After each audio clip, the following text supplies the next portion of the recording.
they were moving her to another hospital, and so we went back to my friend's house, and we sat around waiting for a call to tell us when she had been moved, so that we could go and see her. And we waited till quite late in the evening, till 9, 10 o'clock, and got the call. Walked into the hospital with my four close friends, and the doctor came out and told me that she had passed away. Obviously it was a traumatic experience to hear those words, and then to spend the time saying goodbye. One of the real blessings was to have those friends around me, and I can feel the emotion now still.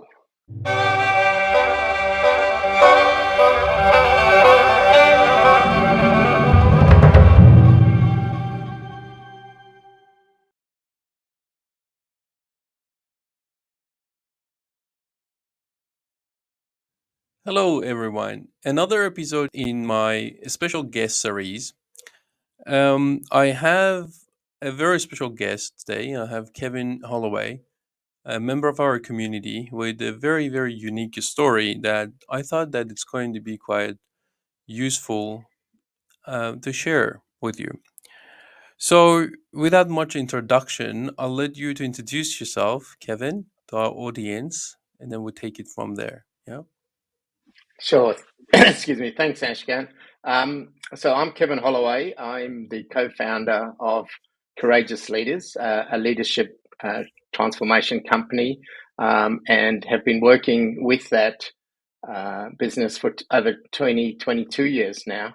And for Mm. 20 of those years, I was in partnership with my wife, and my wife for 34 years in marriage and 38, 39 years together. And unfortunately, 2 years ago, she passed away. And we'll unpack this a little bit more as we go through the session. Mm. Yeah. Yeah. Thank you. Thank you. So, to just start the conversation around your unique experience and what has happened to your wife. So, you lost your wife due to um, anaphylaxis from the tick bite in northern beaches in Sydney. Yeah, and the things that unfolded because of that. So, tell people what the story was. How did it start? Sure. Yeah. Yeah. So this was now 20 years ago now. I came home from work, and um, sometime in the later evening, we were lying in bed, and Mandy said that she was feeling ill.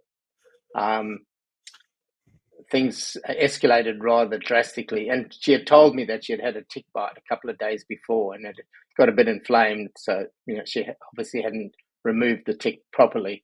Um, but we lived in Elanora Heights on the Northern Beaches, and we were always walking around Narrabeen, so there were always ticks. And growing up on the Northern Beaches, well, not growing up, my kids growing up on the Northern Beaches, we were always checking each other for ticks. So it wasn't really a big concern. Um, she took a really strange turn, and I thought she was having a stroke. Yeah. So at that stage, she was only 42, Mm. and um, I didn't really know what to do. We got an ambulance happening. My kids were 14 and under, two girls, and they were asking what's going on. The medics came, and she passed out. They got her. We had to take her up. They had to take her upstairs, so they had to actually sit her up. So every time they sat her up, she passed out. But every time she came to, she asked, "Am I going to live? Am I going to live?" And I guess that's the way they're trained. They couldn't answer that because they honestly didn't know. Um, so she went off to hospital. Spent a week in hospital trying to figure out what it was, and they couldn't work it out. Mm. She was discharged. They weren't sure if it was septicemia. Uh, um, and when she was discharged, the doctor that was on call said that the chances of this happening again for her were less than being struck by lightning. So it was like, oh, well, that's a relief. Okay. So a strange phenomena happened and we didn't have an answer. Within a month, I had to call the medics again, and she was rushed to another hospital. Strangely enough, and this is, it's just crazy how things work out sometimes, the same doctor was on call Mm. and saw her, and it said, no, this is, I saw last time, and so they decided that they have to do a biopsy. So they did a spinal Mm. tap, and it turned out that she had developed anaphylaxis from a particular tick on the northern beaches. So it's not all ticks, and this particular tick would transfer a mammalian protein to a human Mm. and then cause anaphylaxis if you ingest red meat. And then after seeing the immunologist, we found out that Mandy was one of 50 people on the northern beaches that this woman in Chatswood was treating. Yeah. Sure. So we got EpiPens. We understood the process that we had to go through, and we went home, and we were essentially not reassured, but told that if she kept away from these foods, then she'd be okay.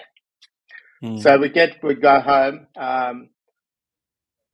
Little did we know that the derivatives of capsicum chili were in all sorts of other medicinal things. In one of the episodes, it was a multivitamin of some sort, Mm. and when we looked at the bottle afterwards, so we went through these processes, and it became So it became let me see. So basically, the first time they couldn't diagnose what exactly was, and then the second time, their diagnosis was like basically, Mandy's going to have reaction to X number of food. Yeah, so that's what their yes, science was saying. And then as far as like she doesn't consume those, then she's going to be all right. But then you realize that the ingredients are actually in some other type of food and everything as well. Yeah. yeah, absolutely.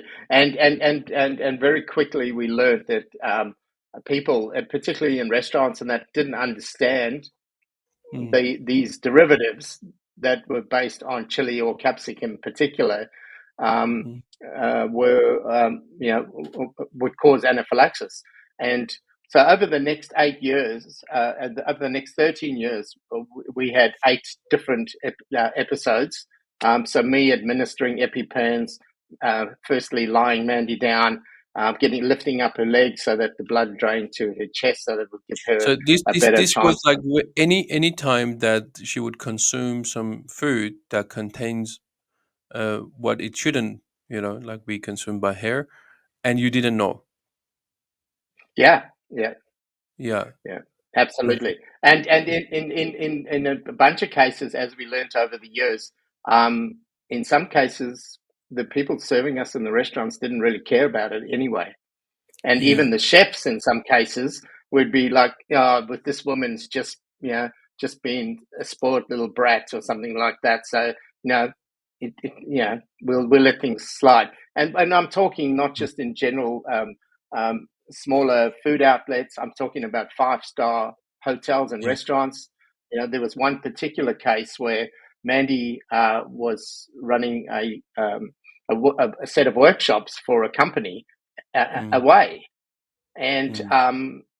she had this soup. She had actually gone into the kitchen and spoken to the chefs and explained the situation, Mm. and was eating some soup and got to the bottom, and there was sliced chili in the soup. Uh, So she had to then explain to the people that were the participants that she may go into anaphylaxis, and this is what they needed to do. So that was it was just really tough all the time. And at some stages, she would get so tired of doing that that she would inadvertently um, consume something that, oh, Mm. I just had enough of this. I'm just going to try this or Yeah. whatever. And Yeah. yeah, so backwards and forwards. Fortunately, the protocols that were developed allowed her to be really very Mm. medically reactive in a good way to the treatments. Yeah. And over time, she would have an episode. The paramedics knew us quite well when we were at home because they would come around so often, and she'd be treated and be back at work the next day. And it was like, Mm. wow, this is great. But the constant and for me more in particular, and I'm not sure why, I guess I was just being protective. I was very diligent about everything that she was eating or drinking. So when we'd go to parties or things like that, I would be the one. She would be out having fun, and I would be the one watching over her. And it just became tiring. And I can imagine for her how tiring that was.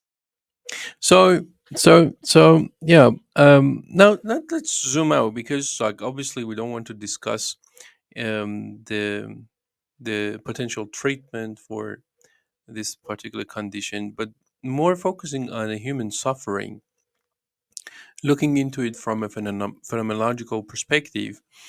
And so basically, this brings our attention to a couple of different things. And one is, so we do have science as a way of examining reality, in particular, I'm talking about material reality. And while we can say science as that way of examining reality is a relatively reliable way, or perhaps the best way we can go about understanding things.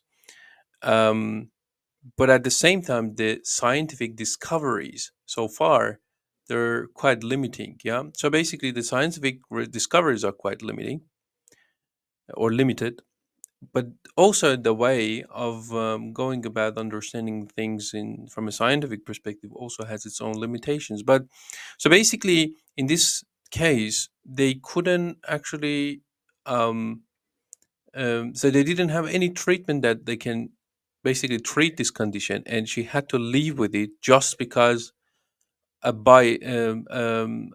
tick bite. Yeah, So yeah, this that's right. brings, yeah, so this brings us our attention to how vulnerable we are as human beings.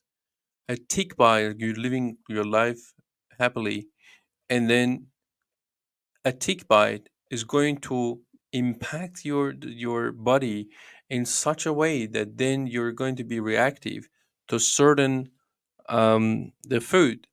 And then but that uh, on itself then is going to, it's not just a scientific part to it, that science can describe that this is what happens when you eat this and that.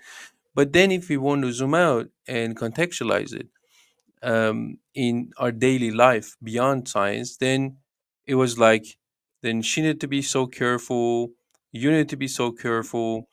um, and then it was not just like your responsibility in her responsibility, but also like you go to even five-star hotels, restaurants, as you've mentioned, but then it required like the care, a collective care from all the people that are Mm. working in the kitchen, so that they deeply understand, willing to be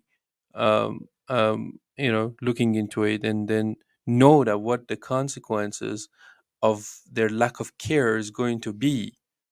So now tell us a little bit more about the experience of living with that, and how that was changing the experience of life, both on positive or negative end. I mean, like when I say positive, there's not, you can say that there's not much positive thing about it, but more like if you could find any sign or anything that it was enriching the experience, your experience as a partner with her, or like Mm. her knowing that this condition is there. Like, did it have any kind of positive impact on her? Um, if there's any. Yeah, I think. if there's looking, and I guess really searching for positive impact because it was a big disruption to our lives.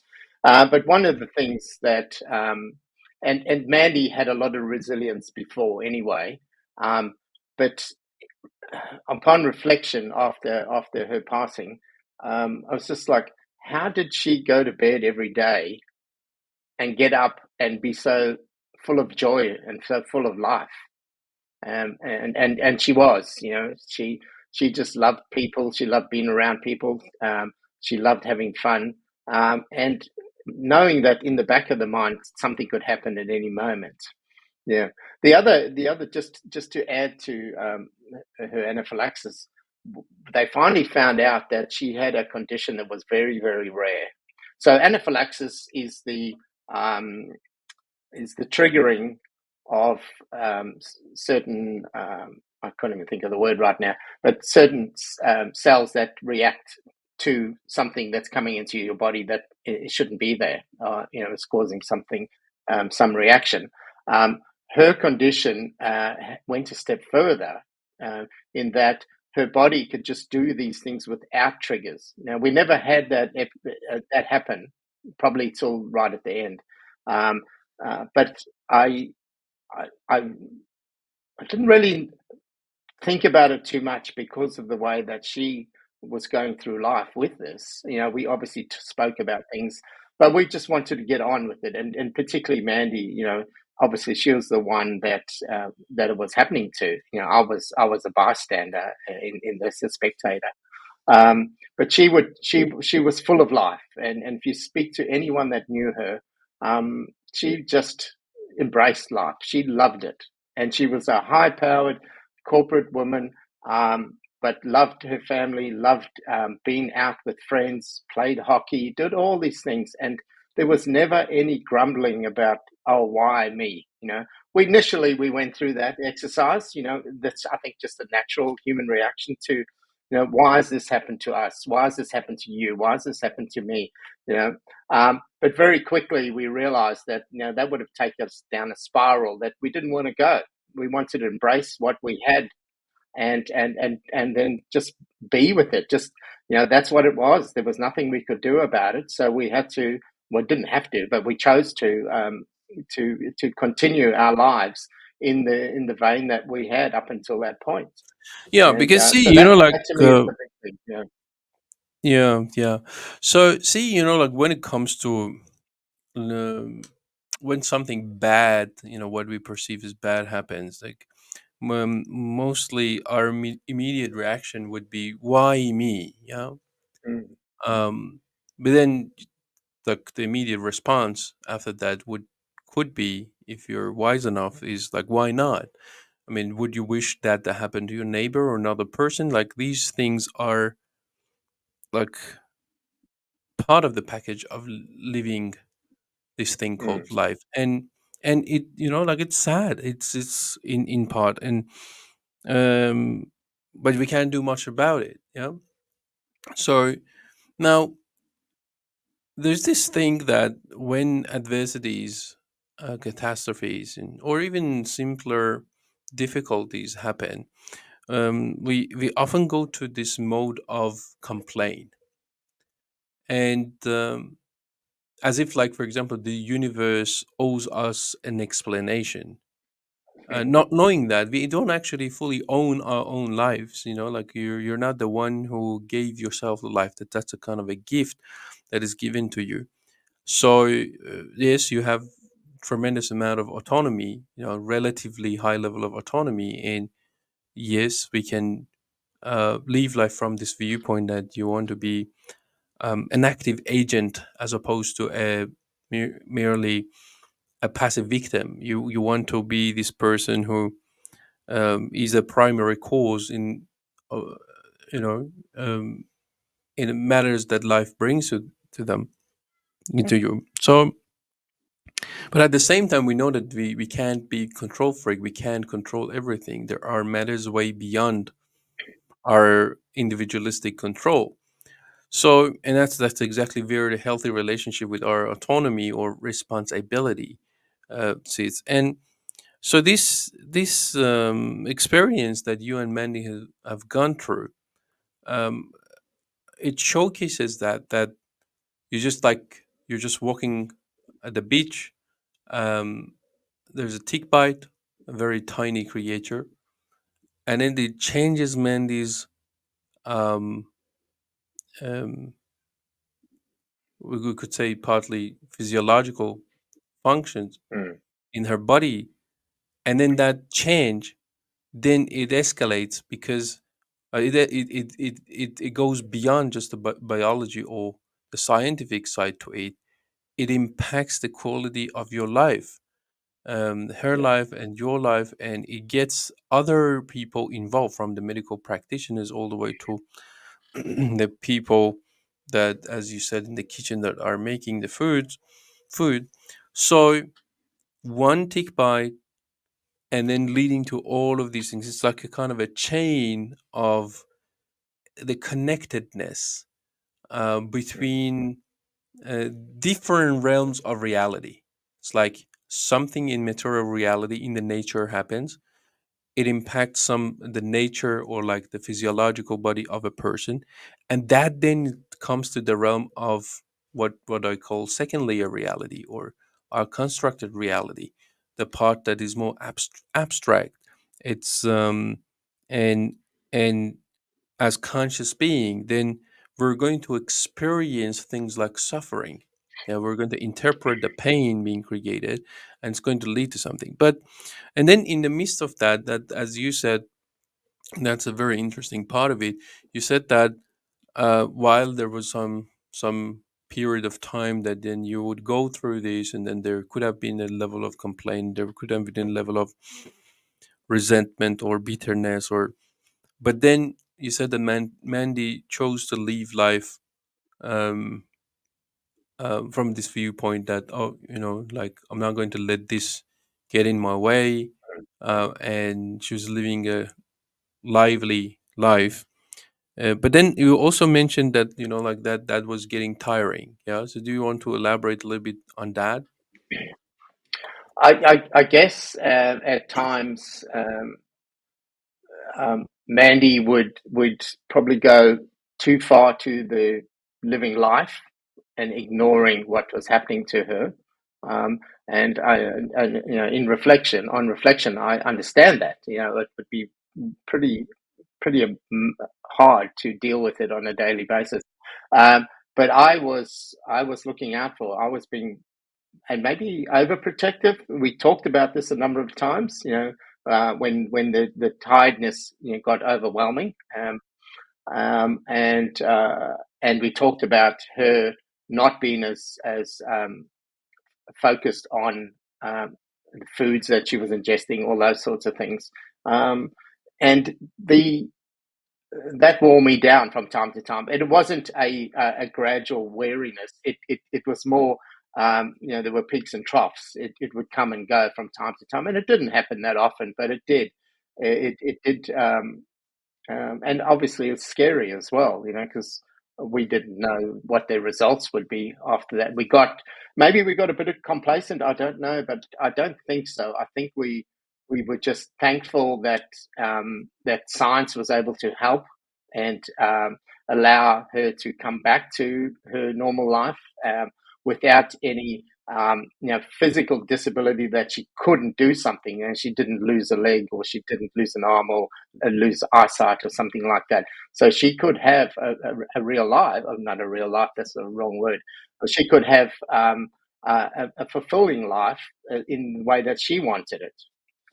So that tiredness came and went, and overall, and sitting back now, 22 years later, looking at all of that, um, I'm I'm at the stage now where I'm just really grateful that I had that time.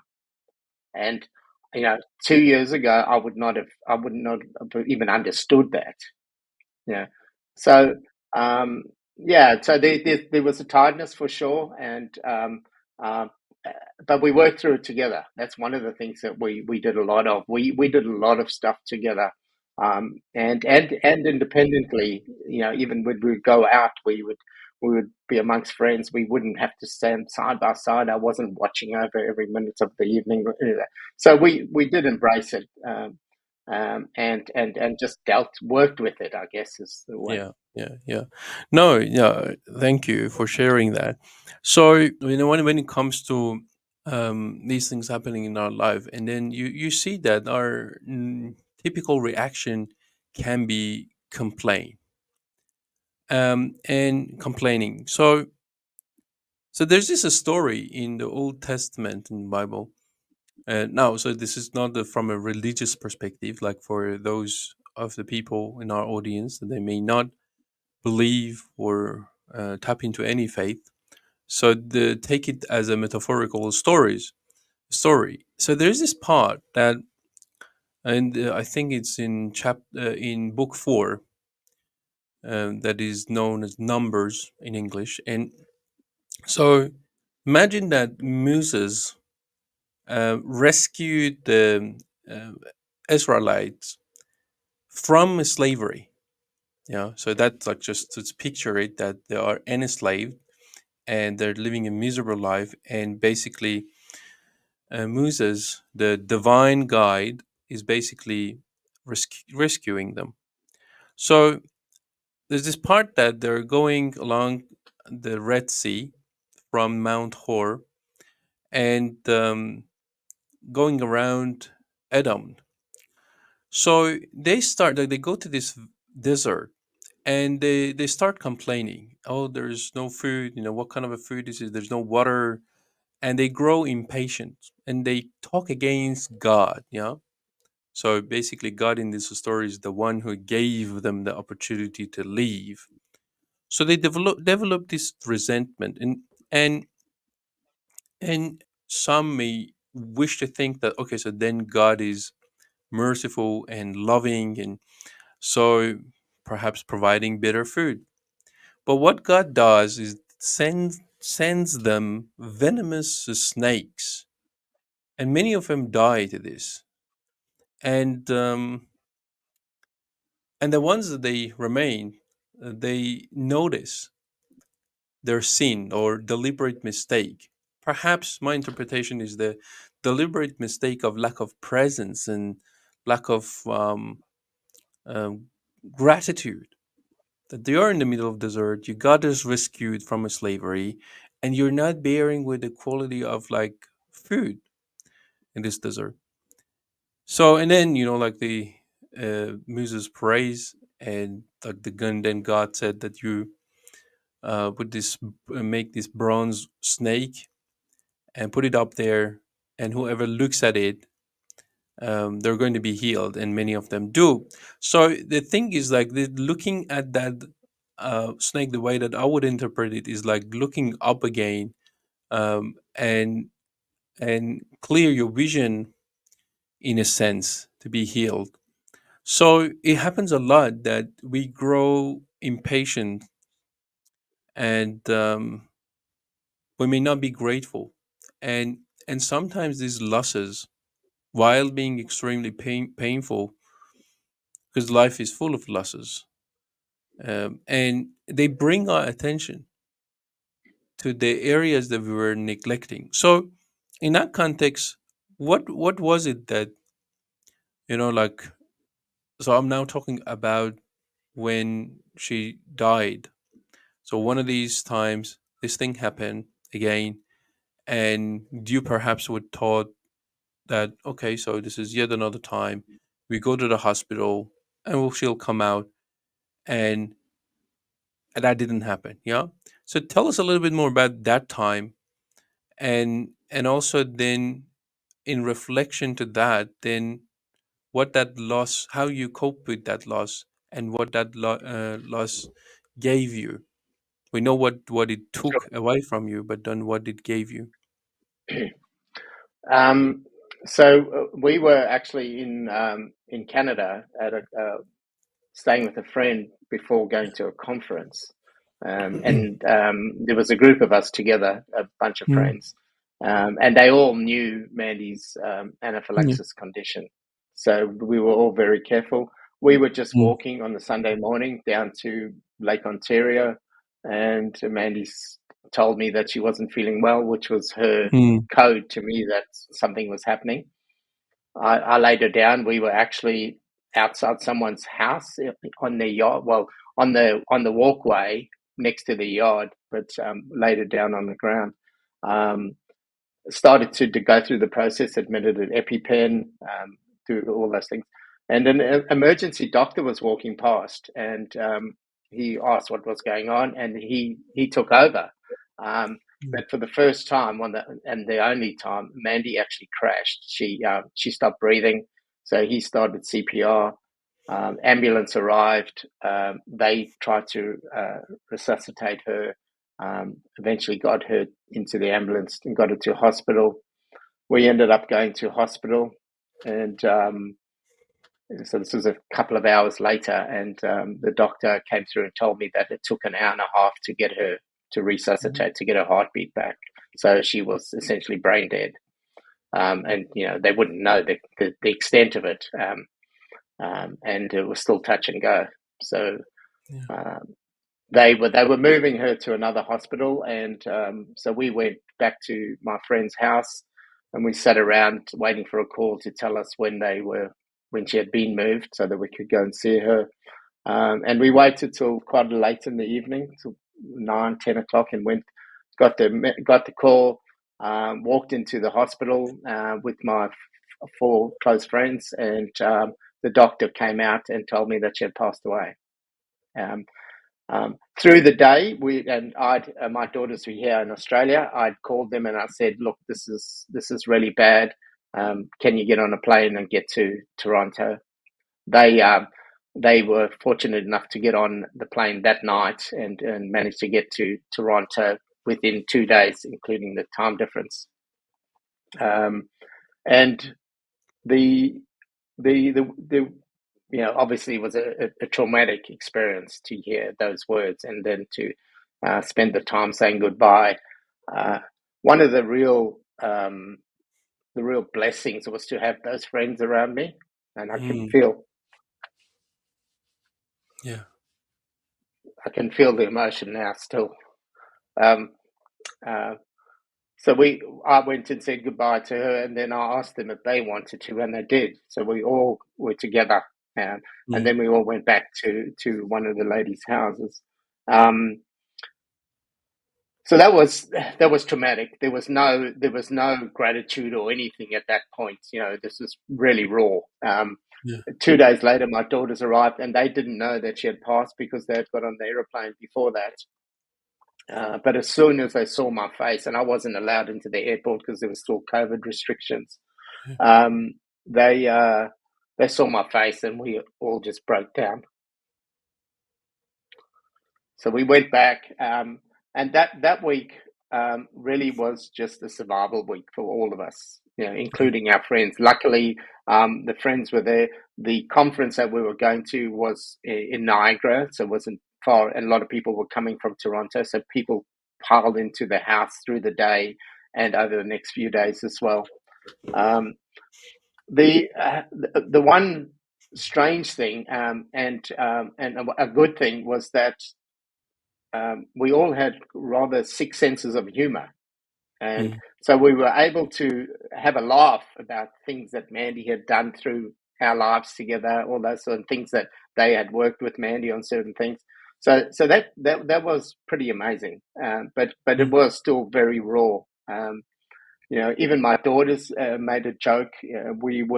One of the jokes was, we went to the cremation with our friend that we were staying with, and she was just amazing. She spent the whole week with us everywhere, and we got to the funeral parlor, and they said, "Oh, can you just follow the hearse down to the crematorium?"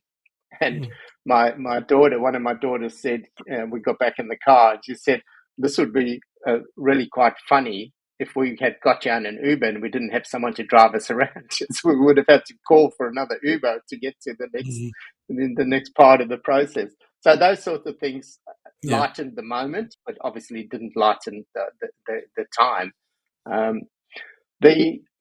We came back to we had her cremated over there, and one of the other really amazing things, and I'd never heard of this before, was that if you were having someone cremated in Canada, and I understand it happens in Australia now as well, you can choose to have a pine box, and then at the viewing, you can then write messages on the box.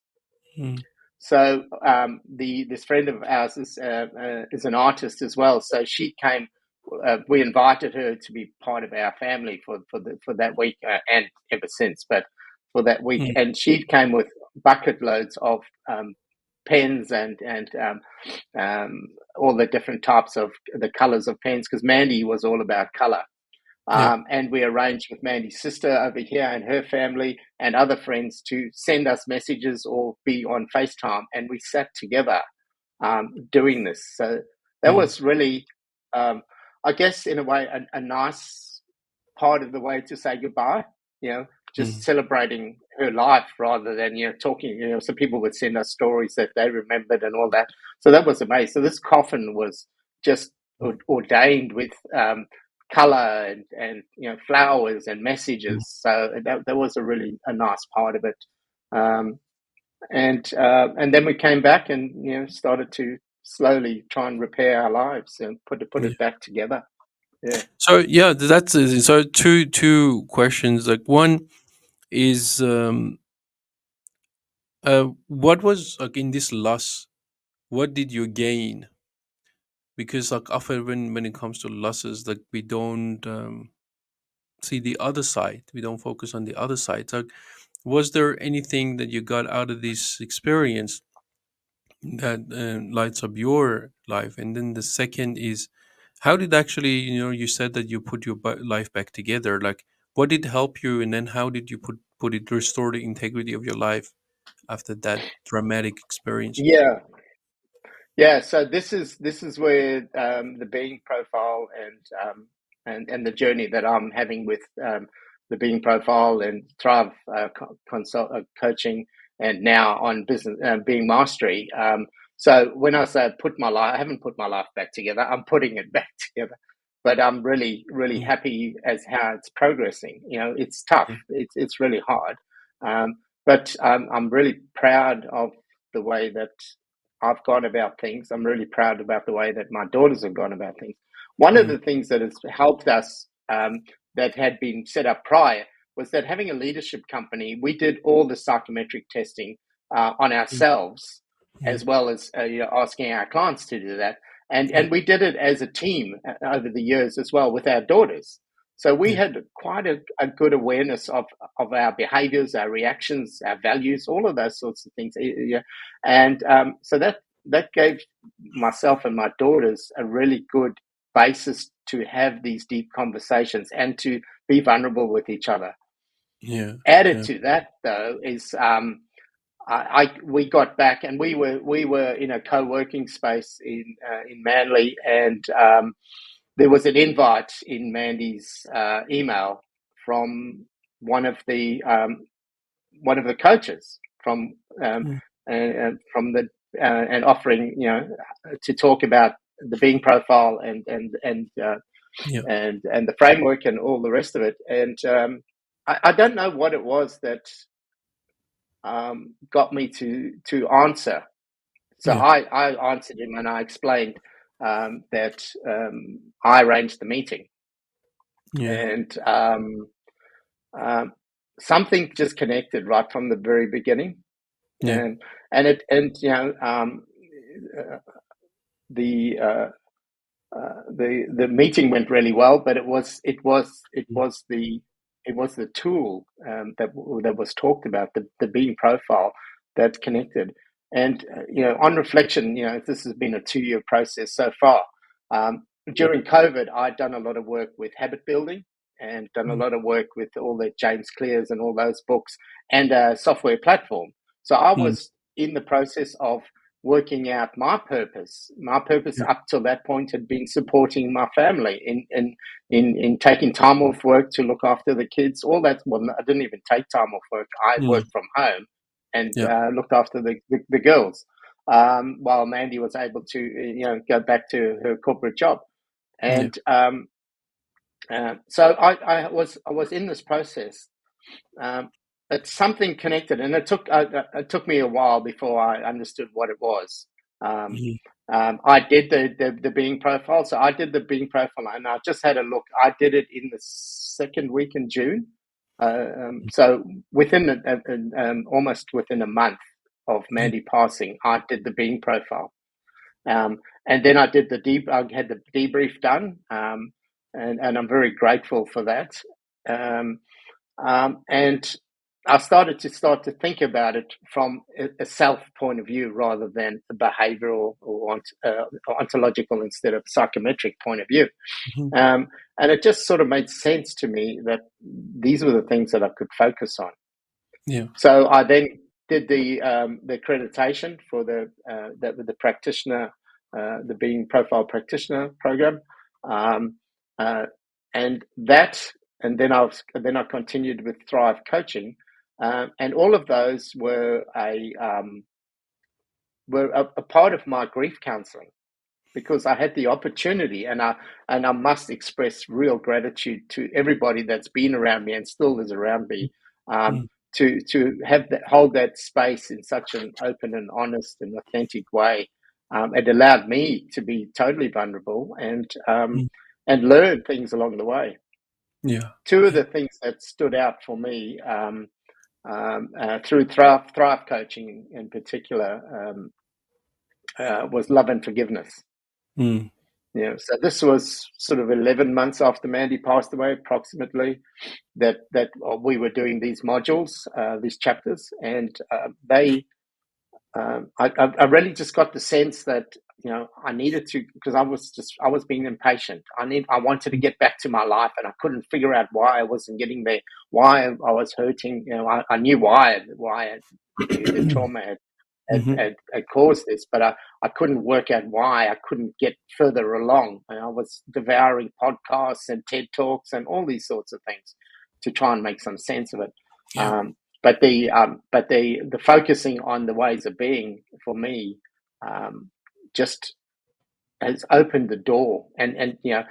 I don't have a lot of the answers yet, but I have some of the answers, which has helped me to be able Yeah. to get back to working at a much more productive rate, Sure. be able to talk to more people in a more open way. All of these things that Mm. the study of the ways of being um, allow you to look at things. Yeah. So that the other thing that has stood out for me is, and one of the things that we do in our leadership programs is values. So we do a profiling tool on values, Mhm. and I redid mine in 23, and gratitude was originally numbers, and I've had it done 4 or 5 times, but it was Mm. always around number 17 out of 24. And it had jumped to number 3. And Yeah. initially, I couldn't quite understand that, but the more I thought about it, the more I Mm. realized that I was embracing life, Yeah. that Yeah. wasn't taken away from me, even though this traumatic event had happened. I Yeah. needed to be thankful and grateful for what's happening, and I've used that all along. Yeah. I Yeah. don't do a lot of journaling or anything like that, but I think about it a lot, and I spend a lot of time down at the beachfront, sitting and just reflecting and doing all that sort of stuff. So Sure. Sure. and in fact, this morning I was walking with someone who's going through his own trauma at the moment, and he asked, and he's just done. I've just done the being profile debrief with him, Yeah. and he's struggling with it. And he asked me what percentage of my improvements over the 2 years. So obviously, someone who's interested in trying to calculate a figure Yeah. of what's work, what percentage of the being profile and being in the community, all of that has contributed to my improvements. Mm. And just off the top of my head, I said probably around 50% because it's Yeah. given me So the let me opportunity to clarify inspire. a few things for our audience because like not everyone knows what being profile is, and Sure. so yeah. So the but like I've been working on the being framework, um, um, and being profile is a tool that it supports us to measure our relationship, how we relate to certain key aspects of being, certain key qualities, things like assertiveness, things like authenticity, courage, and commitment and responsibility, amongst others. So Kevin, when you started knowing a little bit about uh, uh, the being framework through being profile and going through that experience, and then obviously, as you mentioned, then you joined the accreditation program to learn how to use the model and the tool, ontometric tool, to support others, and then you joined the Thrive Coach training program that we run, and there, like, we go through how we leverage the framework and the tool, at the heart of it being framework and being profile, how to coach and support others, to basically look into themselves and read themselves, they read human beings, and go towards transformation. And so you're saying that, like, when you got introduced the being profile and being framework and then go through all of these, that contributed into you restoring the integrity of your life, and that's in progress now. So from the author's perspective, when you create something, and that applies to almost any content, when you develop a content, when you create a piece of art, when you come up with something that expands the second layer reality, so it expands the reality for those who choose to actually look into it. But then it's almost out of your control. You don't know what that content is going to be used for, how it's going to be leveraged, and I want to just share my side. Like, it's quite both exciting, and also I'm quite curious to see, like, how the contextualization of that worked out in what you've gone through, and because I had no clue at the time that I was developing the framework that there will be a Kevin at some point that is going to be introduced to the framework, the content, the work that I do with the team. And then, you touched on vulnerability, for example. Yeah. So would you like to tell our audience? By the way, like, I didn't plan this to go through the No, being no, discourse not at with you. all. No. So yeah, so it was really interesting that it came up. Like, I was mainly asking you, how did you manage to cope with this, and how you're basically Mm, restoring the integrity, and then you brought that conversation up. So yeah, would you like to elaborate a little bit more, be more specific, like how did the framework, in the being discourse, and whatever you've learned through the coaching processes and everything, considering that you're an experienced coach yourself, like, and Mandy was in this space as you've mm, clearly created it, like you've been in leadership space, working with different corporations, teams, and you had exposure to a wide variety of tools, as you've mentioned. And so what did you find specifically, and then maybe not one thing or few things, but mm. just pick few that you can share, and make it as specific as possible, as tangible as possible, so that our audience know. Yeah, how did that help you? In what ways? To go through this and going towards restoring the integrity of your life. Yeah. So for me, I love data. I Mm-hmm. love. I work in my habit building component of my business. I do business intelligence reporting on the data we collect through those habit building Yeah. processes. So initially, that was like, oh, I can map out where I'm at. Yeah, Mm, not where I am for the rest of my life, where I am in the moment. And mm, that gave me a sense initially of, right, these are the things, and understanding that there are 31 ways that are ways of being that are mapped. mm, Um, that gave me a sort of um, a roadmap, if you want, of where to start. And mm, I had started anyway what I'd mm, done, just to put it back into context as well, I had spent a lot of time on podcasts and TED Talks, as I've said, and I got to the stage that I got overwhelmed. It mm, was just like, no, this is not working for me. So I yeah, had to work on realigning my focus, and you challenged me at one stage in a conversation about intention, mm, and that was brilliant actually. So it was like, so for the last year or so, I've been really focused on what I want to do going forward, and and what I have to align to do that. And the being a profile particularly um, just gave me that data point that I can work from. You know, mm, whether I'm working to improve or to reduce or whatever I'm doing, but it gave me a sort of a light. It shone a light on the ways that I am, and the ways that I would like to improve if that was the case. And you brought up vulnerability. When I did my first profile, my vulnerability score wasn't. In my case, we know we don't say good or bad, but it wasn't a high score, and I was surprised mm, mm, because to date I've spoken to over 1,000 people about my journey through yeah, the last 2 years, including work colleagues and clients, all sorts of things. I've been very open. In some of the cases, I took over the cohorts that Mandy was working with, so I had yeah, to actually acknowledge that. So I was like, wow, okay, I've done this. So how can mm, my vulnerability score? But then talking with other people, um, and sitting and thinking about it, I was like, yeah, there are things that are vulnerabilities that I hadn't even thought of. mm, And a number have come up in this, particularly in the last 3 months. A number have come up, and it was like, yeah, okay.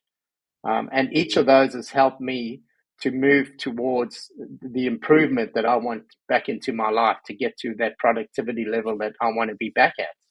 mm, So that was one of them.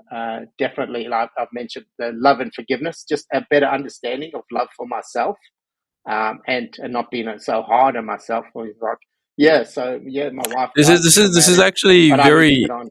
yeah, thank you, thank you. So this is actually quite interesting because, like, so often when we talk about love, compassion, forgiveness, like, you can see, I wouldn't say often, but it's quite a lot of times that we hear that, oh, come on, we're talking about this soft traits, yeah, as if like they're not as important, especially with the for a person whose background is data. Like you saying that you look into, Mm, you like to look into analytics, and love and forgiveness and compassion, like these are not the qualities that are that measurable or as tangible mm, as some may wish to see them, yet you found value actually in those. Like, it's like considering, despite your background like in data and everything, and then you paid a bit more attention to this, mm, the manifestations of care, in a mm. way, Yeah, major manifestations of care, and yeah, you valued them. No, thank you. yeah. No, that's actually really good. I hope that our audience are actually enjoying the conversation.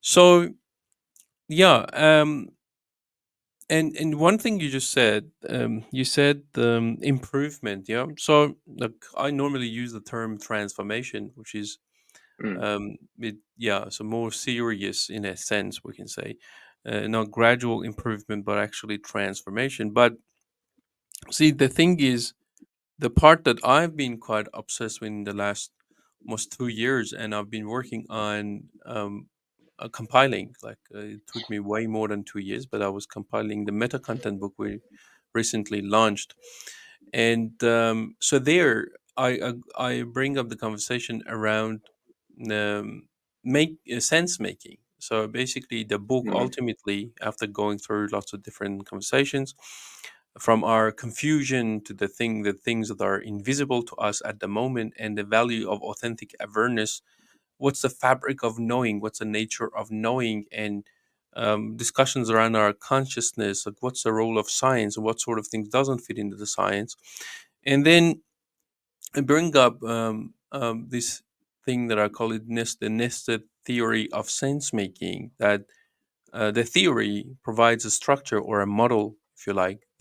It's a nested 7 layer model that supports us to make sense of things. Yeah, look into it from various different perspectives, make us as present to different perceptions of the same thing, reevaluating our narratives and interpretations of things, considering to look into multiple different paradigms within a domain, things like that, and so on. Looking into cognitive model we have because you like data, and the mental models around like how things work, how we actually do things. You mentioned habit building, and so basically we go through all of that, and but the thing is, unless we deeply try to make sense of things, it's going to be really hard to go through transformation because you've mentioned it in part that you wanted to see where you are at.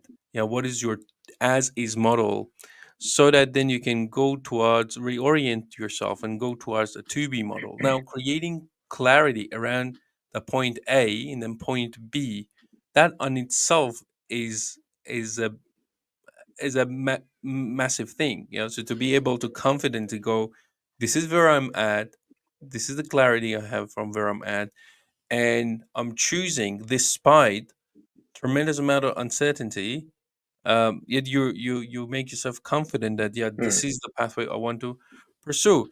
And then once the point A and B are um, identified, then you need to go through the whole journey of what would it take for you, what kind of a person you yeah. need to become, and then that's where the being discourse comes in your interactions with the content in the word, in your constant decision making, in the face of dilemmas and dealing with hesitations and all of that.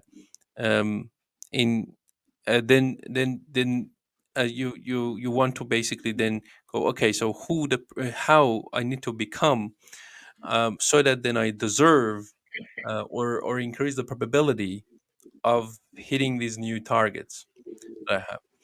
So what do you have to say to that? I think that this is the last part of our conversation, because we're getting very close to the Yeah. time. Yeah. Yeah. While you were talking there, I was thinking about, you know, I can point to the behavior changes, but Yes. that's not what we're talking about here. Yeah. What's come up for me, and I've had this Those are the conversation with a byproducts, number of people. basically. Yeah. So those are the Yeah, that's byproducts. right. Okay, they're Yeah, deeper yeah, things, yeah. that the deeper qualities that now you're transforming your relationship with. But then those changes, they're going to manifest themselves through your decisions and behaviors. Yeah. Mm. Yeah, yeah, absolutely. And a number of things that have come up for me. Responsibility has come to the fore. I've looked hard at my responsibility and the lack of responsibility in parts over the last 2 years that I've just couldn't get to. Um, but at the same time, then there's love for myself. Well, you Mm, are in this position because of what's happened. Just give yourself a little bit of time. Um, yeah. the awareness has been a big part, and there's a lot of awakening. There's a number of things that have come up from my subconscious that I didn't even think about that have come up for me. And then Mhm, when I have conversations with other people, I feel more authentic. I am open. I am mm, honest with people. I have a lot more awareness. I have a lot more compassion. The number of conversations that I've gone back to with people that have had a trauma in their lives, whatever they've been, um, it's just been so different, and so much more rewarding for me. So it's just it's exciting that I'm doing this now, and I know that there's just so much more that is out there for myself. Well, inside, not outside. It's just there for me to tap into. Yeah. Thank you. Thank you. So, any final message? The audience have heard your story, and any final thing you would like to tell people? Yeah, like I said to this person that I was walking with this morning, um, we can look externally for you know validations. We can look externally for solutions, but it really is comes down to what you do with yourself. Mm, Absolutely, you know, the more you can focus on yourself and attend to whatever you want about yourself, mm. the better everything else becomes. Yeah, absolutely. Yeah, yeah. Thank you, thank you. Yeah, the thing is, see, if we use this analogy that human beings are like a mirror, the bigger you become, the bigger capacity that you develop, then Mm, and then the more you expose yourself to various different fragments of yeah. reality, then your share of reality is going to enhance. So that's a rich life. So you're going to enrich your life. You're going to get the Mm, most out of this gift that you're given called life, and hence it matters for us to actually expose ourselves to various different things, mm, develop authentic awareness as congruent as possible. We'll look into things, and um, because like your story is a testament to how fragile how fragile we can be mm, in no matter how great we think that we are with our scientific discoveries and treatment and everything. And full respect to them. Of course, we need to keep doing them because they definitely make our life in part better. But at the end of the day, like it brings our attention to our vulnerabilities and how fragile we can be. And if a person chooses not to live life from that viewpoint, I think that on itself is a massive level of inauthenticity that needs to be reconciled. And mm. yeah, so um, I think we should end the episode. And thank you very much, everyone, and thank you very much, Kevin, for being with us and sharing your story. Thanks, Ashkan, and thank you for the opportunity to tell part of it. Yeah, thank you. Bye.